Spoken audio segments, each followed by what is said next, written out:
We're gonna make El Pinto's world famous guacamole. So the first things you're gonna need today are a mixing bowl, an avocado masher, of course a knife, measuring utensils, and something to cut on. Either it's a plate or a cutting block, something that you can cut with. Obviously you don't want to cut on your table, and it leaves a big mess as well. So the first thing that we're going to do is we are going to get our ingredients. So the first things you're going to need, we're going to need a tomato. Obviously we're going to need 4 avocados. It doesn't matter what size they really are, as long as they're 4. The larger, maybe the better, just depending on how much avocado to other ingredient ratios you have. Another thing is we're going to need some limes, we need salt, and we also need El Pinto's salsa. So this is really important. We're going to use about 8 tablespoons of that. That's where we're going to get a lot of our onion and our jalapeno and different ingredients such as that. So to start off, it's up to you if you want to wash your avocados, kind of rinse them off. I personally would, just because if you're buying your avocados from the store, who knows who's been touching that. So I would recommend either rinsing them or kind of giving them a quick wash. But at that point, once you have all your ingredients ready, what you're going to do is you're going to slice your avocado. So we're going to start by taking the knife and just putting it down the middle until you hit the pit, and we're just going to slice around it. So I've already done this with the other 3 avocados, but I just want to give an example here really quick. So at that point, when you have it like this, it's sliced in half, I would recommend just working it to get the pit out like this.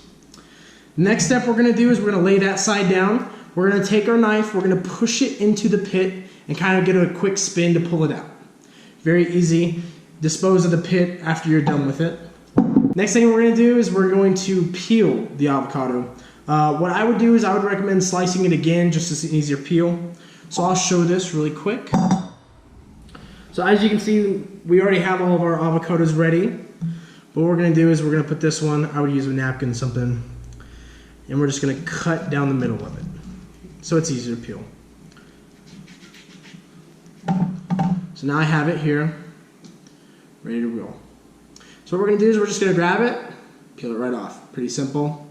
Take it, toss it in our bowl. So now we're going to take our avocados and we're going to put them all in the bowl. Now we're going to dice our tomatoes. So what we're going to do is we're going to cut it just in layers, just like this.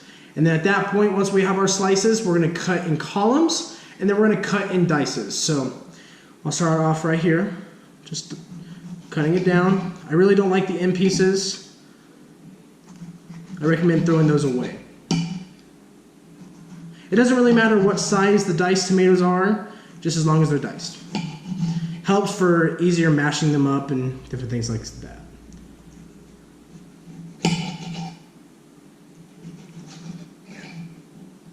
So now that we have it all cut up, I'm also going to throw away the other end piece. Not really a good piece. Once we have that ready, we're going to cut them in columns. Just get rid of that piece as well. It's kind of giving me fits. We're going to cut in columns.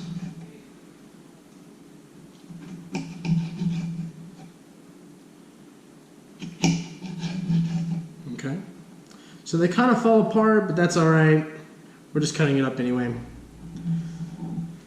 Then we're going to cut in dice pieces. What I would recommend is if you kind of cut it too big, I would try to cut them a little smaller. Makes it much easier when you're mashing all the ingredients together.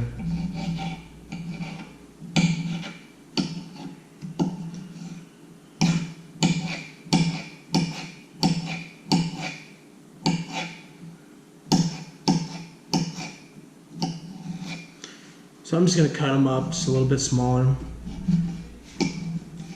We're only really going to use about, I believe, a tablespoon of the tomatoes. So a lot of it, hopefully you're making tacos or something to go with it. So the next thing we're going to do is we're going to take 1 tablespoon of tomato. So I have my measuring cups right here. Tablespoons, whatever you want to call it. I'm going to give a healthy, and I mean healthy, dose of this tablespoon. We're going to drop it in the bowl. So now we have a lot of avocados, a little bit of tomato. So the next thing we're going to do is we're going to take the El Pinto salsa. We're going to put 8 tablespoons of salsa into the bowl. So I have my jar of El Pinto salsa. I had medium. They didn't have mild at the store. I would recommend mild next time. If you want spicy guacamole, that's totally up to you. So I gave myself 1 tablespoon of this, and then I'm going to dump it in the bowl. This is where we're going to get a lot of our onion. The recipe you're going to see, it calls for onion. I don't like to add more onion. I think there's already enough in the salsa. So there's 3 so far. There's 4.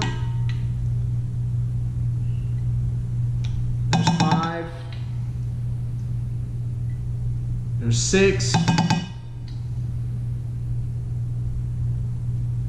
7. And last one.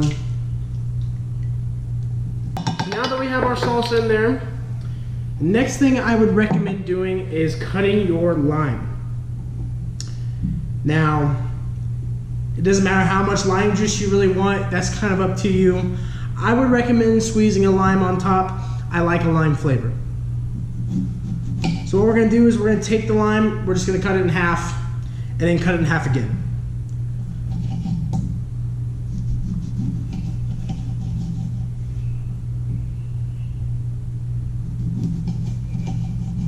Okay, so now we have our lime together, and I'm just going to squeeze some on top, just give it a nice little juicy flavor, a little lime. Okay, now that we have all the lime in, we're going to add, I would say 2 teaspoons of salt.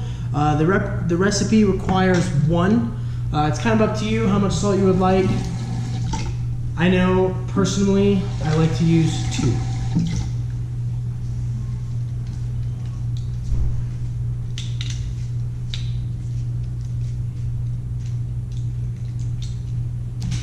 So we're going to take our salt, we're going to put it in the teaspoon.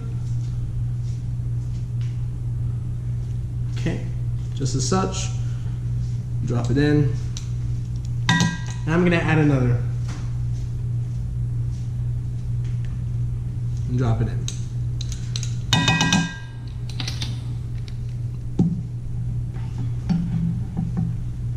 So now that we have all of our ingredients into the bowl, we're going to use our avocado masher and mash it all together.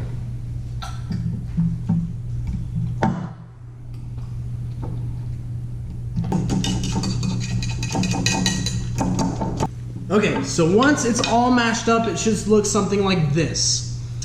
So now that you've created the awesome and world famous El Pinto's guacamole, grab your bag of chips, grab something to drink, and enjoy.